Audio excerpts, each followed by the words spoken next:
बिस्मिल्लाहिर्रहमानिर्रहीम। Welcome to Automobile Diagnostic and Technical Services. Please subscribe, like and press bell icon. नाज़रीन इकराम, आज हम आपको कार के फ्रंट ब्रेक्स के डिस्क पैड जो हैं वो तब्दील करने का तरीका बताएंगे।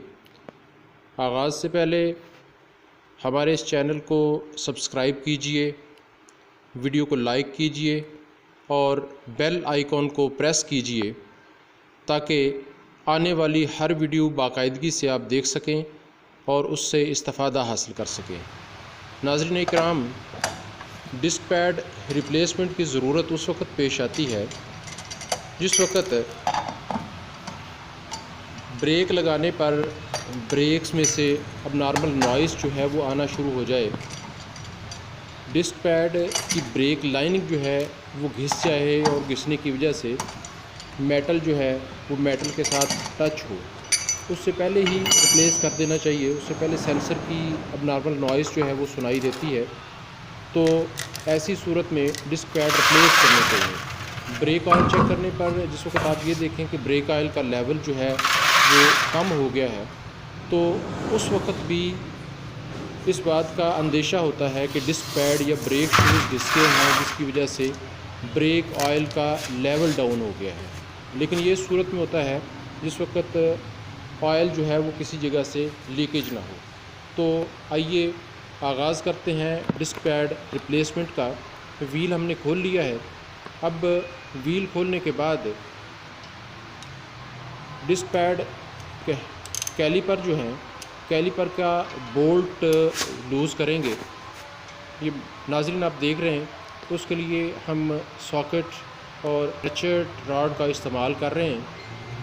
तो इसकी मदद से हम लूज़ करेंगे डिस्क पैड्स को। ये ज़ंग आलूद हो चुके होते हैं, इसलिए थोड़ा टाइट होते हैं, तो इनको लूज़ किया है। लूज़ करने के बाद हम कैलिपर जो है वो ऊपर उठाएंगे और उठाने के बाद हमें डिस्क पैड की कंडीशन का आइडिया होगा। नाज़रीन, ये थोड़ा सा कैलिपर को पीछे की तरफ हटाते हैं ताकि इजीली कैलिपर ऊपर उठाया जा सके। तो बोल्ट कंप्लीट खुल गया है, कैलिपर हमने ऊपर उठाया है। अब डिस्क पैड जो है वो निकालेंगे और डिस्क पैड की कंडीशन चेक करेंगे। इसके लिए हम स्क्रू ड्राइवर का इस्तेमाल कर सकते हैं ताकि इजीली डिस्क पैड डिस्कनेक्ट हो जाए, अलहदा हो जाए डिस्क कैलिपर से। ये आप देख रहे हैं, आउटर साइड डिस्क पैड जो है वो निकाल लिया है और अब इनर साइड डिस्क पैड हम उतार रहे हैं। अभी आपको उसकी कंडीशन जो है वो भी दिखाते हैं। नाज़रीन, ये डिस्क पैड आप देख रहे हैं, इस पर ब्रेक लाइनिंग जो है वो तकरीबन घिस चुकी है। ज़्यादा से ज़्यादा भी 1 मिलीमीटर जो है वो ब्रेक लाइनिंग डिस्क पैड के ऊपर मौजूद है। अब अगर ये मज़ीद चलेगी तो मज़ीद चलने से बिल्कुल ब्रेक लाइनिंग घिस जाएगी और जब मेटल जो है वो डिस्क के साथ टच होगा, डायरेक्टली आयरन जो है वो टच होगा, तो डिस्क को भी घिसाएगा, जिससे डिस्क डी शेप हो जाएगी और फिर ना सिर्फ डिस्क पैड रिप्लेस करने पड़ेंगे बल्कि उसके साथ साथ आपको डिस्क जो है उसकी अलाइनिंग करवानी पड़ेगी या डिस्क रिप्लेस करनी पड़ेगी। तो इसलिए इस बात को मद्देनज़र रखना चाहिए कि जिस वक्त डिस्क पैड 1 मिली के ऊपर ब्रेक लाइनिंग जो है वो 1 मिलीमीटर तक रह जाए तो उसे रिप्लेस करेंगे। अब हमने नए डिस्क पैड जो हैं वो चूज़ किए हैं। अभी दिखाता हूँ मैं आपको कि इस डिस्क पैड पर ब्रेक लाइनिंग और जो डिस्क पैड हमने उतारा है उसकी जो ब्रेक लाइनिंग है उसमें क्या डिफरेंस है। इससे आपको आइडिया हो जाएगा, पता चल जाएगा इस बात का कि डिस्क पैड हम क्यों रिप्लेस कर रहे हैं। तो नाज़रीन इकराम, ये एक अच्छी क्वालिटी के डिस्क पैड जो हैं उनका इंतखाब किया है हमने। अब इस पे आप देख रहे हैं ये ब्रेक लाइनिंग है और बैक पर ये डिस्क पैड के स्पेसर होता है। ये स्पेसर इसलिए होता है ताकि डिस्क पैड का मटेरियल जो है वो घिसाव का शिकार ना हो। तो ये दोनों साइड्स के डिस्क पैड में फ़र्क ये होता है कि इनर साइड का डिस्क पैड जो है उस पर सेंसर लगा होता है। ये मैकेनिकल सेंसर है। जैसे मैंने पहले बताया कि जब लाइनिंग घिस जाती है तो उस वक्त ये सेंसर डिस्क के साथ टच होकर आवाज़ करना शुरू कर देता है, जिससे ये पता चल जाता है कि ब्रेक लाइनिंग घिस गई है। अब ये दोनों डिस्क पैड्स आप देख रहे हैं कि दोनों की जो ब्रेक लाइनिंग है वो नए डिस्क पैड पर की ब्रेक लाइनिंग आप देखें और पुराना जो डिस्क पैड है उस पर तो ब्रेक लाइनिंग ना होने के बराबर है। तो ऐसी सूरत में, ऐसी कंडीशन में मियारी किस्म के डिस्क पैड जो हैं वो रिप्लेस करते हैं।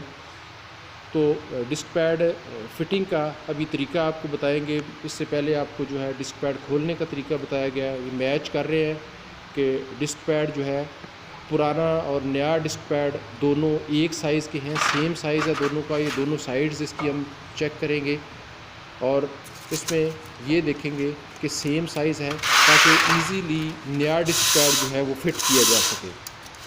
तो नाज़रीन इकराम, इस डिस्क को हम साफ़ करेंगे। उसके लिए एमडी क्लॉथ या एमडी पेपर जो है ये इस्तेमाल करते हैं, ताकि उस पर जो कार्बन है वो कार्बन अच्छे तरीके से साफ़ हो जाए। अगर कार्बन मौजूद होगी तो नए डिस्क पैड की जो लाइनिंग है उसके ऊपर भी वो डिस्टर्ब करेगी, स्लिपिंग का बायस बनेगी और उसके घिसाव का बायस भी बनेगी। तो इसलिए दोनों साइड से डिस्क के ऊपर जो कार्बन है उसको अच्छे तरीके से साफ़ कर लेना चाहिए और साफ़ करने के बाद फिर नए डिस्क पैड जो हैं वो फिट करने हैं। अभी डिस्क पैड फिटिंग से पहले नाजरीन मैं आपको एक और बात बताऊं कि पिस्टन आप देख रहे हैं, कैलिपर का जो पिस्टन है वो डिस्क पैड घिसने की अलाइनिंग जो घिसी हुई थी उसके घिसाव की वजह से आगे आया हुआ था। ये पिन्स चेक कर रहे हैं, दोनों पिन जो हैं वो कैलिपर की पिन फ्री होनी चाहिए, जैम नहीं होनी चाहिए। अगर जैम होगी तो उससे ये होगा कि एक साइड से डिस्क पैड जो है वो ज़्यादा घिसेगा और दूसरी साइड कम घिसेगी। अच्छी तरह से ये साफ़ किया है हमने।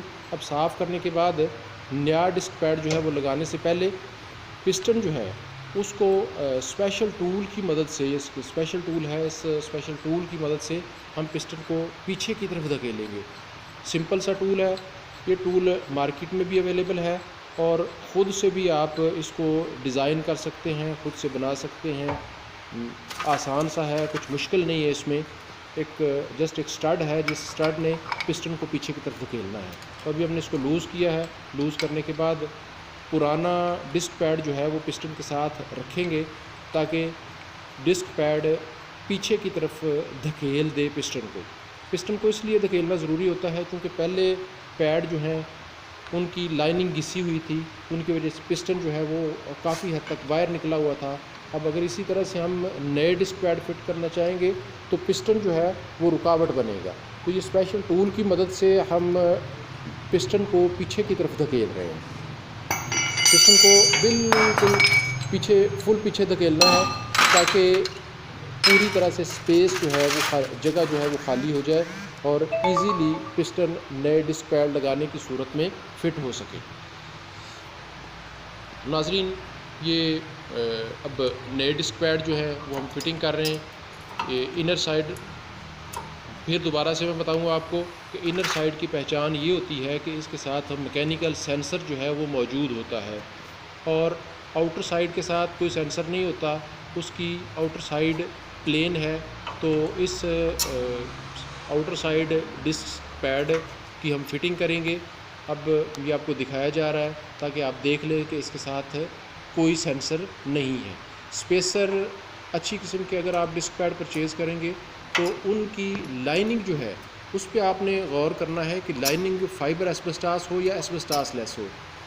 पहले एक वीडियो के अंदर मैं आपको ये इन्फॉर्म कर चुका हूँ कि आजकल ऐसे डिस्क पैड भी मार्केट में अवेलेबल है जिनके अंदर एस्बेस्टास की बजाय हार्ड किस्म का मटेरियल इस्तेमाल किया जाता है। तो नाज़रीन, ये दोनों डिस्क पैड जो है वो हमने फिट कर लिए हैं।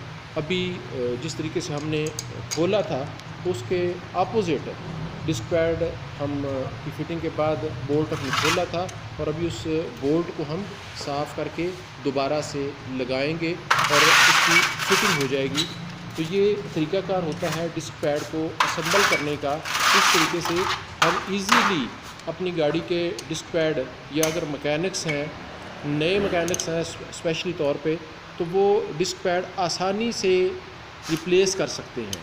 ये उसको बोल्ट को मखसूस टार्क पर हम टाइट करेंगे, ओवर टाइट नहीं करेंगे, स्लिप भी नहीं करेंगे, और इस बात को भी मद्देनज़र रखना है कि बोल्ट जो है टूटने भी ना पाए। अब उसके बाद डिस्क पैड फिटिंग के बाद रोटेशन चेक करेंगे हम, हब को घुमाएंगे और घुमाने के बाद ये टेस्ट करेंगे, ये चेक करेंगे कि डिस्क पैड की कोई अबनॉर्मल नॉइज़ जो है वो तो नहीं आ रही, किसी साइड से अबनॉर्मल रगड़ तो नहीं पैदा हो रही। इसके बाद नाज़रीन इकराम, हम ब्रेक पैडल जो है उसे हम पुश करेंगे, और पुश करने के बाद 2-3 मरतबा पुश करेंगे, और पुश करने के बाद फिर दोबारा से घुमा के और व्हील जो है वो लगाएंगे हम। इस बात की यकीन दहानी कर लें कि ब्रेक पैडल जिस वक्त आपने 2-3 मरतबा ब्रेक पैडल पुश किया है, उसके बाद आपने व्हील को घुमाया है, तो व्हील जाम नहीं होना चाहिए। ऐसा ना हो कि डिस्क पैड जो है वो डिस्क को जाम कर दें, ऐसी सूरत में व्हील जो है वो गर्म होगा। तो नाज़रीन इकराम, ये तरीका था डिस्क पैड रिप्लेस करने का। अभी आप ये देख रहे हैं कि हम व्हील जो है वो दोबारा से लगा रहे हैं। इस बात को मद्देनज़र रखें कि जब भी गाड़ी के व्हील्स खोलें, व्हील खोलने के बाद जब व्हील लगाए जाते हैं तो व्हील्स को अच्छे तरीके से टाइट करना कभी भी ना भूलें। तो व्हील लूज़ रह जाने की सूरत में, खुदा न खास्ता अगर रास्ते में खुल जाते हैं, आप हाई स्पीड पे हैं, तो खुदा न खास्ता किसी एक्सीडेंट का सबब बन सकता है। तो हमेशा इस बात को मद्देनज़र रखिएगा कि आप ख़ुद से व्हील्स का काम कर रहे हैं, टायर जो है वो पंक्चर के बाद व्हील रिप्लेस कर रहे हैं, या ब्रेक्स का काम करवा रहे हैं, सस्पेंशन का या किसी भी किस्म का कोई काम करवा रहे हैं, तो उसके बाद इस बात को मद्देनज़र रखिएगा कि गाड़ी के व्हील जो हैं वो अपनी निगरानी में टाइट करवाएं, और अगर आप मकैनिक हैं तो ख़ुद से उनको टाइट करें, और फिर उसके बाद रोड टेस्ट लाजमी कंडक्ट करें। रोड टेस्ट नाजरीन, काम मुकम्मल होने के बाद गाड़ी का रोड टेस्ट करें। गाड़ी रोड टेस्ट पर निकालने से पहले ब्रेक पैडल को 1-2 मरतबा पुश कर लें, ताकि ब्रेक टेस्ट हो जाए, ब्रेक चेक हो जाए। दौराने ड्राइविंग जो है वो बड़े ध्यान से ब्रेक लगाइएगा। सडनली ब्रेक लगाने से कोई आपके साथ खुदा न खास्ता हिट हो सकता है। तो हमेशा जब भी ब्रेक टेस्ट करनी हो, अपने आगे पीछे और दाएं बाएं देखते हुए ब्रेक पुश करें। नाजरीन, आज के लिए इतना काफ़ी है। इंशाल्लाह नेक्स्ट वीडियो में हाज़िर होंगे कुछ नया लेकर। अपना ख्याल रखिएगा। अल्लाह हाफिज़। अल्लाह निगहबान।